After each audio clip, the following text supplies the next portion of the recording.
નમસ્કાર મિત્રો, all in one knowledge and ફનમાં આપ સૌનું સ્વાગત છે। વિદ્યાસહાયક ભરતી ઉપર અત્યારે ઘણા બધા વિડીયો ફરે છે, પણ આપણે એક જ વિડીયો બનાવ્યો છે અને આ બીજો વિડીયો છે જેમાં સીધી વાત અને સચોટ માહિતી આપશું। પ્રથમ વિડીયોમાં આપનો ખૂબ પ્રેમ મળ્યો છે, આ વિડીયોમાં પણ આપનો પ્રેમ અને આપ ચેનલને સબસ્ક્રાઇબ કરશો એવી આશા સાથે એક એક મુદ્દાને આપણે સંપૂર્ણ સીધી સચોટ માહિતી આપીએ। કોઈ પણ ગોળ વાત નહીં કરશું, સીધી માહિતી અને મુદ્દાસર વાત કરીએ। પ્રથમ વાત કરીએ કોર્ટ કેસની। કોર્ટ કેસ વિશે મિત્રો, આગામી તારીખ 6/7/2026 એટલે કે જુલાઈની 6 તારીખ છે, તેમાં કોર્ટની હવે તારીખ છે અને તારીખમાં જજમેન્ટ આવે છે કે પછી પાછી તારીખ પડે છે એના પર આધાર રહેશે। 19 પ્રશ્નો છે, 19 પ્રશ્નોના સામસામે પુરાવો રજૂ થશે અને પછી કોર્ટ અને નિર્જરે જે દેસાઈ જે માનનીય જે ઓનરેબલ જે જજ છે, જજ શું નિર્ણય લે છે એના ઉપર આધાર રહે છે। મને લાગે છે કે 6 તારીખે કદાચ નિર્ણય ન આવી શકે, ફરીથી તારીખ પડશે। વાત કરીએ મેરિટની। સૌથી મોટો પ્રશ્ન મેરિટ કેટલે અટકશે। મેરિટની આપણે વાત કરીએ તો અલગ અલગ કેટેગરી વાઇઝ મેરિટનો મેં અંદાજ કાઢ્યો છે। આ મેરિટ લગભગ જે સત્યની નજીક હશે, તમે આ કોષ્ટક સેવ કરી રાખજો। આ મેરિટ છે અંતથી શરૂઆત સુધીનું, એટલે જેટલા રાઉન્ડ પડે અને છેલ્લે મેરિટ ક્યાં સુધી અટકશે તેનો અંદાજ આપણે નક્કી કર્યો છે। તો તે મેરિટ જોઈએ આપણે।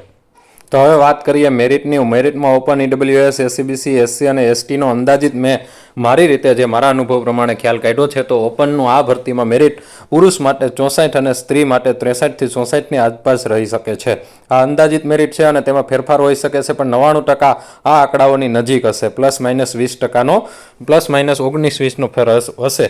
ઈડબ્લ્યુએસમાં આપણે જોઈએ તો 63% અને 62 થી 5.5%, જ્યારે એસસીબીસીનું મેરિટ મારા મુજબ 65% પુરુષોનું રહેશે અને જ્યારે ફિમેલમાં 64%નો શેપ ગણાશે। એસસીની વાત કરીએ તો 62 પુરુષ અને ફિમેલ છે 61, અને એસટીની વાત કરીએ તો 60 અને 59। આ રીતે મેરિટનો ક્રમાંક રહી શકે છે। આ મેરિટ અંદાજિત છે અને લગભગ આની નજીક રહેશે। તમારે આ કોષ્ટકનો સ્ક્રીનશોટ લઈ રાખજો અને જ્યારે ભરતીનું મેરિટ આવે, જ્યારે રાઉન્ડ આવે અંતથી રહીને, ત્યારે તેને મને કહેજો અથવા કમેન્ટ કરજો। હવે આપણે પ્રોવિઝનલ મેરિટની વાત કરીએ તો પ્રોવિઝનલ મેરિટ છે એ લગભગ જુલાઈ મહિનામાં આવશે અને જુલાઈ મહિનામાં પ્રોવિઝનલ મેરિટ આવે। પ્રોવિઝનલ મેરિટ કઈ રીતે આવતું હોય છે તો કે પ્રોવિઝનલ મેરિટમાં બે પ્રકારના તમારો જે શરૂઆતથી લઈ અને અંત સુધીનો ક્રમ હોય છે।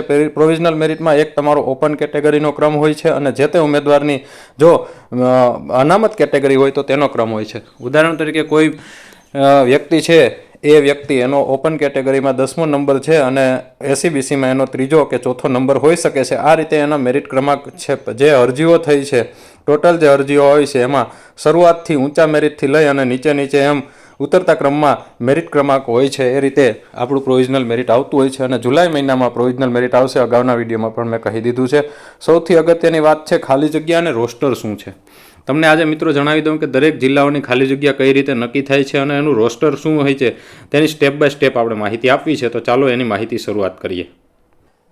ગુજરાતમાં વિદ્યાસહાયક ભરતી માટે ખાલી જગ્યા રોસ્ટર છે દરેક જિલ્લામાં કાયદાકીય પ્રક્રિયા દ્વારા ચાલુ થતું હોય છે અને છેલ્લે સામાજિક ન્યાય અને અધિકારી વિભાગના નિયમો અનુસાર થાય છે। તેના મુખ્ય 4 નિયમો છે તે તમને જણાવી દઉં। દરેક જિલ્લાની જિલ્લા પ્રાથમિક શિક્ષણ સમિતિ નીચે મુજબના 4 સ્ટેપ મુજબ રોસ્ટર તૈયાર કરતા હોય છે। પ્રથમ સ્ટેપ છે જગ્યા આધારિત ગણતરી। ગુજરાત સરકારના નિયમ મુજબ ખાલી જગ્યા અને મંજૂર થયેલ કુલ જગ્યા આધારિત રોસ્ટર બનાવવામાં આવે છે। ધારો કે કોઈપણ જિલ્લામાં ધોરણ 1 થી 5માં વિદ્યાસહાયકની કુલ 1000 જગ્યાઓ મંજૂર થયેલી છે, તો તે જિલ્લાનું રોસ્ટર રજિસ્ટર 1 થી 1000 ક્રમાંક સુધીનું બનશે।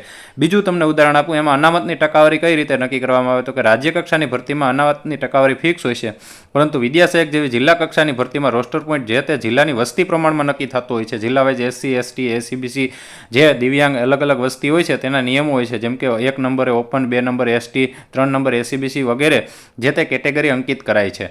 ત્યાર પછી ત્રીજો અને અગત્યનો મુદ્દો છે અનામતની આ ટકાવારી છે એના ક્રમ મુજબ નક્કી થતું હોય છે અને એ પછી ત્રીજો અગત્યનો મુદ્દો છે કે આખા જે શિક્ષકોની વસ્તી છે, જિલ્લાની વસ્તી છે અને તેમાં કુલ જે શિક્ષકોની વસ્તી છે તેને આધારે એ જિલ્લાનું રોસ્ટર તૈયાર કરવામાં આવતું હોય છે। કે રોસ્ટર રજિસ્ટરમાં હાલ જિલ્લામાં ફરજ બજાવતા તમામ શિક્ષકોના નામ તેમની કેટેગરી સામે ગોઠવવામાં આવે છે। ચાલુ સ્ટાફની ગોઠવણી કરવામાં આવે છે અને ખાલી જગ્યાની ઓળખ કરવામાં આવે છે। જ્યારે કોઈ શિક્ષક નિવૃત્ત થાય અથવા તો કોઈ શિક્ષક રાજીનામું આપે કે અન્ય જિલ્લામાં બદલી પામે ત્યારે તેની જગ્યા ખાલી પડે રહે છે। રાજીનામા અને બદલીની જગ્યાઓ ઉમેરવામાં આવે છે. નવી ભરતી પ્રક્રિયા શરૂ થાય ત્યારથી લઈને પ્રથમ રાઉન્ડ પૂરો થાય ત્યાં સુધીમાં ઘણા ઉમેદવારો અન્ય નોકરી મળવાના કારણે કે અન્ય કારણોસર રાજીનામું આવે છે. આવી ખાલી પડેલી બેઠકો અને જિલ્લા ફેરબદલીની જગ્યાઓ પણ જે તે કેટેગરીના રોસ્ટર પોઈન્ટ પર ખાલી બતાવી અને જિલ્લાવાર લિસ્ટ અપડેટ કરવામાં આવે છે. અને આખરે સામાજિક ન્યાય અધિકારી વિભાગની હાજરીમાં આ રોસ્ટર છે જે તે તૈયાર થતું હોય છે. એટલે રોસ્ટર છે થોડો ટાઈમ માગી લે છે અને રોસ્ટર અત્યારે દરેક જિલ્લામાં બનાવવાની સૂચના આપી દીધી છે. તેમાં અંદાજે મારા ખ્યાલ મુજબ 20 થી 25 દિવસનો સમય તો લાગી જ શકે છે. છેલ્લી વાત છે જ્ઞાન સહાયક. હમણાં તાજી ભરતી થઈ અને વિદ્યા સહાયક. તો જ્ઞાન સહાયક અને વિદ્યા સહાયકમાં શું તફાવત છે અને જ્ઞાન સહાયક ભરતીને કારણે ઘણા લોકો એમ કહે છે કે વિદ્યા સહાયક ભરતી અટકી ગઈ છે. એવું કંઈ પણ નથી. વિદ્યા સહાયક ભરતી અટકવાની છે જ નહીં. વિદ્યા સહાયક ભરતીમાં સામાન્ય રીતે એવો લાંબો સમય લાગતો જ હોય છે. તો જ્ઞાન સહાયક અને વિદ્યા સહાયક વચ્ચે મુખ્ય શું તફાવત છે તેની પણ સમજૂતી આપી દો. જ્ઞાન સહાયકની ભરતી છે 11 મહિનાનો કરાર છે અને તદ્દન હંગામી ભરતી છે. દર વર્ષે કરાર રિન્યૂ કરવો પડે છે અને નવી પ્રક્રિયામાંથી પસાર થવું પડે છે. જ્યારે વિદ્યા સહાયક છે કાયમી સરકારી નોકરી છે જેમાં પ્રથમ 5 વર્ષ ફિક્સના હોય છે. ત્યાર પછી પ્રોબેશન પીરિયડ તરીકે આપણે કામ પૂરું થાય ત્યાર પછી ફૂલ સ્કેમ અથવા કાયમી કરાય છે. એટલે જ્ઞાન સહાયક છે એ હંગામી અને તાત્કાલિક અત્યારે શિક્ષકોની ઘટ છે પૂરી કરવા માટે છે.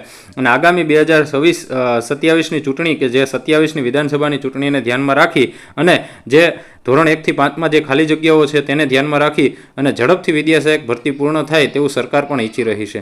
આશા રાખીએ કે ઉમેદવારોના હિતમાં નિર્ણય આવશે અને આ વિડીયોમાં તમને સંપૂર્ણ માહિતી મળી હશે. આવા જ અવનવા વિડીયો માટે ચેનલને સબસ્ક્રાઇબ કરવાનું ભૂલશો નહીં. આભાર. જય જય ગરવી ગુજરાત.